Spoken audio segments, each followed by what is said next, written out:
My husband, David's, voice was tinny and frayed with panic over the speakerphone, a stark contrast to the controlled quiet of the mobile command center. "Jen, please, the FBI is treating us like criminals.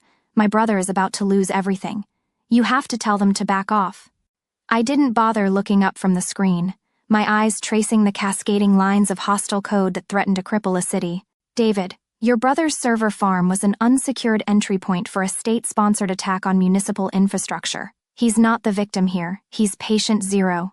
I let the words sink into the dead air, each one a cold, hard fact. "Right now, you are a material witness in a national security incident. Your job is to answer their questions. My job is to stop a city from going dark. We are not on the same team." A young FBI agent leaned in, his voice a respectful murmur that cut through my husband's silence. "Colonel, we're ready to initiate the honeypot." David's panicked breathing on the other end of the line simply stopped. The word hung in the air between us. Colonel. But just 12 hours earlier, that title felt like it belonged to someone else entirely.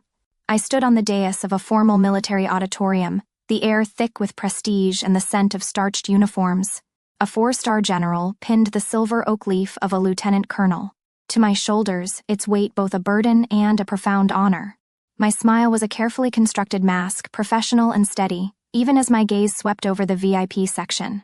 Rows of empty chairs stared back at me, each one bearing a small, crisp sign, "Reserved, Evans family." In that moment, the emptiness wasn't just about the chairs. It was the echo of 1,000 other slights on the internal ledger I kept. The science fairs they missed for Mark's soccer games, the busted laptop I had to replace. Myself, the college graduation they were late for because of his fender bender.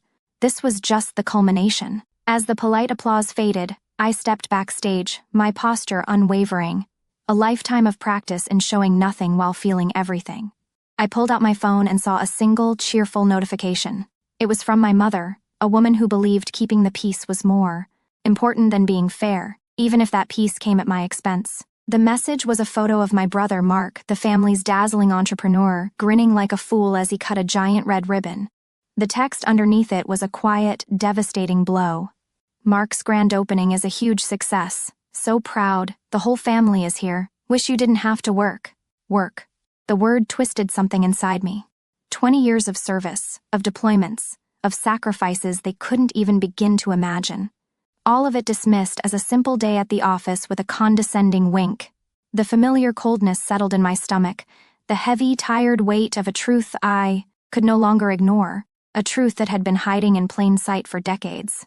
They thought I was pushing papers in some forgotten office at the Pentagon. They had no idea that the promotion they'd skipped made me the ranking officer for the U.S. Cyber Command's entire northeastern defense sector. To understand the reckoning that was coming, you have to understand the war I was fighting on 2 fronts, one for my country and the other in my own home. To understand the chasm between my 2 lives, you have to start at our family dinner table. It was my brother's stage, and we were his captive audience. My brother, Mark, a man who wore charisma like a suit of armor, stood at the head of the table, waving his hands as he painted a picture of his brilliant future. He was launching a new venture, a high-end electronics store called Titan Smart Solutions. He threw around words like synergy, blockchain, and disruptive innovation, hollow, shiny words that promised the world and meant absolutely nothing. But our family, they drank it in like gospel. My husband, David, a sales manager who saw the world in terms of quarterly reports and closing deals, was Mark's biggest believer. He'd already sunk a terrifying amount of our savings into the venture, his eyes shining with reflected glory. "He's a visionary, Jen," he'd tell me late at night. "Mark is going to make us rich." My parents were no better. My father, a retired Army major who measured worth in tangible victories and bold pronouncements, would clap Mark on the back. "Jen's got the stable pension," he'd say to anyone who would listen. "But Mark's got the vision." My mother, whose entire philosophy was to smooth over any potential conflict, just beamed.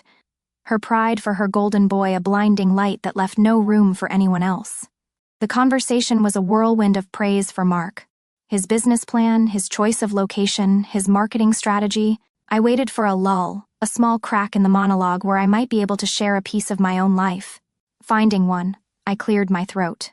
"I actually got some good news this week," I began, my voice sounding small in the wake of Mark's booming confidence. I was awarded a Joint Service Commendation Medal for that last operation. 4 pairs of eyes blinked at me. For a moment, there was silence. Then Mark laughed, waving a dismissive hand. A medal? That's great, sis. Hey, that reminds me. I finally splurged on the Italian espresso machine for the store's customer lounge. It's got this incredible dual boiler system. And just like that, the moment was gone. The conversation pivoted instantly, a frantic discussion about steam wands and the perfect crema. An espresso machine. I thought about the time my service laptop had fried itself during a sandstorm overseas and I had to buy a replacement out of my own pocket because, as my parents said, money was tight. But for Mark's espresso machine, for that, the coffers were wide open. David just patted my hand, his eyes already back on Mark. That's nice, honey, he murmured, his attention fully captured. So Mark, what are you projecting for Q4 earnings? I felt nothing. Just the cold, familiar click of another slight being added to the internal ledger. My other world was an entirely different universe. It was a place of absolute silence and immense consequence. A sensitive compartmented information facility, or SCIF. There were no windows. The only light came from the glow of 24 monitors, and the only sound was the quiet hum of servers and the soft clack of keyboards. Here, there were no shallow buzzwords or empty boasts. Every word spoken had weight. Every decision could mean the difference between order and chaos. In this sterile, silent room, I wasn't the quiet daughter or the supportive wife. I was Oracle. Here, I had the unwavering respect of my colleagues, seasoned intelligence officers who saw me not as a woman, but as a commander. I stood before a massive screen displaying encrypted network traffic. A river of incomprehensible data that, to me, read like a novel. Behind me stood General Croft, a stern but fair 3-star general who had become the closest thing I had to a mentor. He watched me, his trust in my judgment a silent, powerful force. General, I said, pointing to a flickering anomaly on the screen. The threat actor is using a polymorphic shell to bypass our heuristics. It's mimicking routine diagnostic pings from the grid's SCADA system. I zoomed in, the code resolving into a recognizable, malevolent signature. It's elegant, but it's loud. I'm tasking the 781st to build a packet sniffer to isolate it. We'll call it Operation Steel Trap. The general didn't hesitate. He just nodded, his expression firm. You have tactical command, Major. Keep me advised. In that room, my authority was absolute. My word was final. I would come home from a 12-hour shift in that silent, high-stakes world, my mind still unwinding the intricate knots of a foreign cyber attack, and walk into a different kind of conflict. David would be at the kitchen table, scrolling through spreadsheets for Mark's store. Another late night? He'd ask, his tone laced with a familiar, weary accusation. He wouldn't even look up from his laptop. Mark needed me to help him set up his inventory system tonight. I could have used a hand. He'd sigh, rubbing his eyes.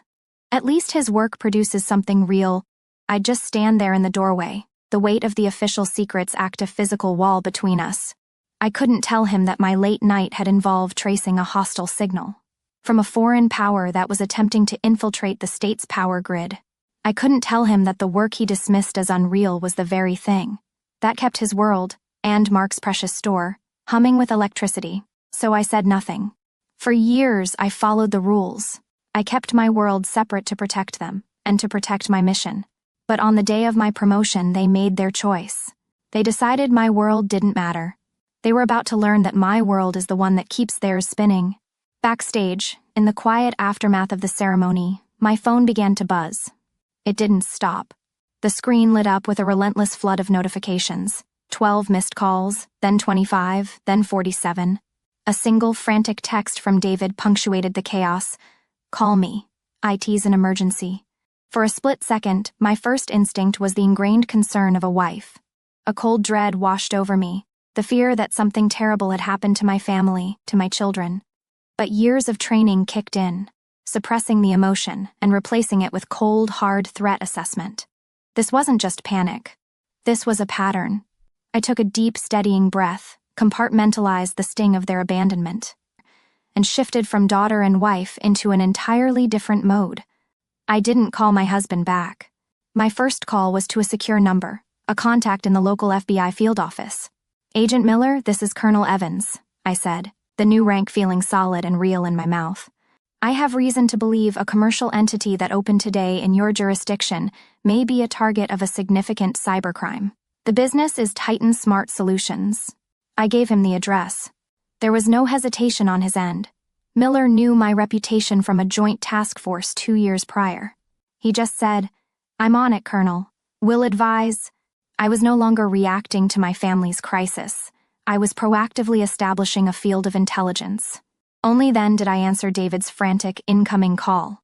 He was babbling, the words tumbling out in a rush of pure terror about locked servers, a threatening message on every screen, and a demand for Bitcoin. I listened, but not as his wife. I listened like an analyst, filtering his emotional noise for actionable intel.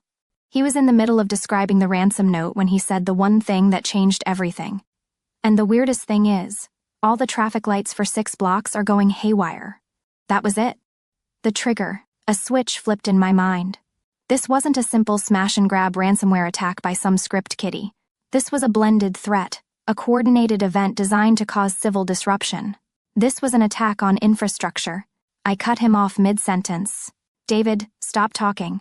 I'm invoking National Security Protocol 7 Delta. A federal team is being dispatched to your location." My voice was flat, devoid of any emotion. "Do not touch any equipment. Do not speak to anyone. I am taking command of this incident." The line went silent. My final call was to General Croft. "General, I have a confirmed domestic cyber event with infrastructure implications. I am on site and am the ranking cybercom asset. I am assuming operational command." His response was immediate and unwavering. "Confirmed, Colonel. The floor is yours. A mobile command unit is en route to your position." My husband had called me expecting his computer-savvy wife. What he got was the commander of the newly activated Joint Task Force Cyber East. They wanted a favor. I gave them a federal intervention. When they arrived, it wasn't at a store opening.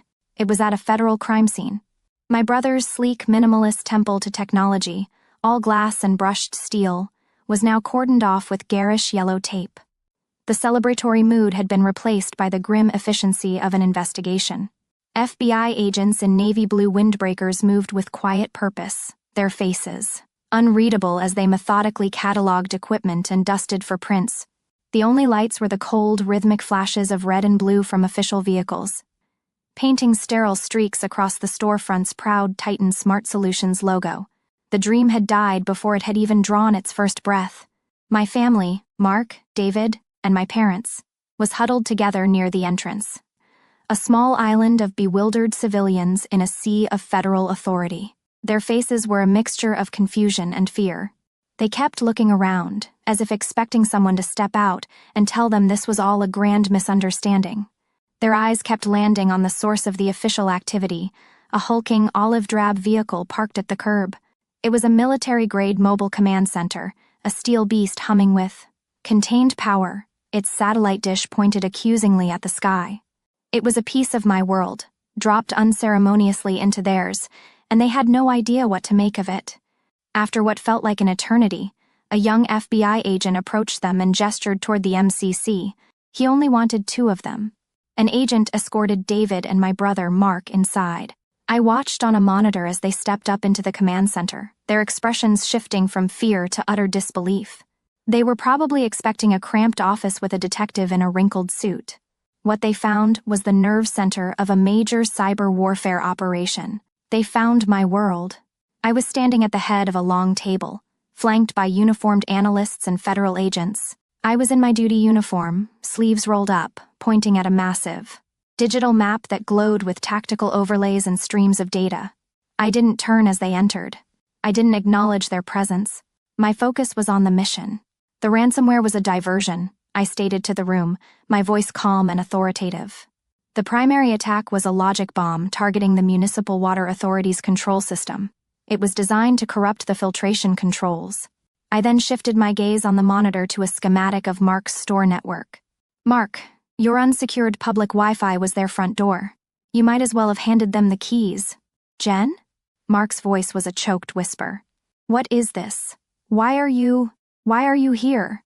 Before I could answer, A crisp, digital tone cut through the air, and the main screen behind me came to life. The face of General Croft appeared, his expression stern and impatient. "Colonel Evans, report." The entire room stiffened. Every analyst sat straighter. Every agent turned their attention to the screen. Near the entrance, my father, who had been brought in for questioning, saw the 3 stars on the general's collar. I saw it on the monitor feed, a reflex ingrained in him by 20 years of service. His back straightened, his shoulders squared. He involuntarily snapped to a posture of attention. It was a show of respect for the general. But his eyes were locked on me. He was finally seeing me. I turned to face the screen, my back to my family. I delivered my report in the crisp, technical language of my profession. "General, we've contained the breach. My team has successfully backtraced the intrusion to a known threat actor. We are transitioning from defense to counteroffensive." I glanced at the tactical lead. "Operation Steel Trap is a go." My husband David just stared, his face completely ashen. He looked at the silver oak leaf on my shoulder, the one he had dismissed hours earlier. He looked at the absolute deference I was shown by everyone in this high-stakes room. He looked at me, and I could see the gears turning, the comfortable lies of our life grinding to a halt, the boring desk job, the stable pension. It was all a narrative we had all allowed to exist, and it had just been publicly, brutally dismantled. The lead FBI agent gave a slight nod in my direction, then turned to my brother. "Mr. Evans, your gross negligence has exposed critical city infrastructure to a foreign adversary. We're going to need you to come with us for further questioning." Mark's face, usually a mask of smug confidence, completely crumbled. The charisma was gone, replaced by the terrified look of a child. As 2 agents escorted him out, my father's gaze met mine. He saw me not as his daughter, but as the officer in command. He gave a slow, stunned nod of acknowledgement, a gesture of pure, unadulterated respect he had withheld from me my entire life. David, pale and trembling, finally whispered, "Jen, I had no idea." I didn't turn to look at him. My eyes remained fixed on the mission data scrolling across my screen. That's been clear for some time. My family had built their world around my brother's loud ambitions. But in the span of 1 hour, they were forced to live in mine, where the only thing that mattered was rank, competence, and the mission. The aftermath of the operation settled in the quiet pre-dawn hours. Inside the command center, the frantic energy had been replaced by a low hum of machinery and the deep, shared satisfaction of a mission accomplished. My team and I, a collection of the military's brightest minds, nursed styrofoam cups of lukewarm coffee, our faces etched with exhaustion, but our eyes bright with success. We had stared into a digital abyss and forced it to blink. There was no loud celebration, just a quiet camaraderie, a bond forged in the crucible of a crisis, built on a foundation of mutual professional respect. General Croft walked over, the exhaustion on his own face unable to mask his pride. He placed a heavy, reassuring hand on my shoulder. "Your promotion was effective immediately, Colonel," he said, his voice a low rumble. "You've more than earned it tonight." That simple, direct praise from my commander felt more real and substantial than any family party ever had. It was an acknowledgement of competence, not a celebration of potential. It was the only validation that ever truly mattered. In the quiet that followed, I checked my phone. There were no new messages, no missed calls. My family was silent, but it wasn't the hurtful, dismissive silence of before. This was a new kind of quiet, the silence of people who were now entangled in a system far beyond their influence, a world of consequences where charisma and family ties held no currency. They had been escorted away for questioning, their lives now a matter of official record. 6 months later, I was in a different kind of secure room. This one was deep in the heart of the Pentagon, a place of polished mahogany and hushed importance. I stood at the head of a long table, briefing the Secretary of Defense on a new national cyber defense initiative. An initiative I had designed, and a new lead strategist position that had been created specifically for me. My nameplate on the table was simple and elegant, Lieutenant Colonel Jennifer Evans. In that room, surrounded by the architects of national security, I felt a profound sense of belonging.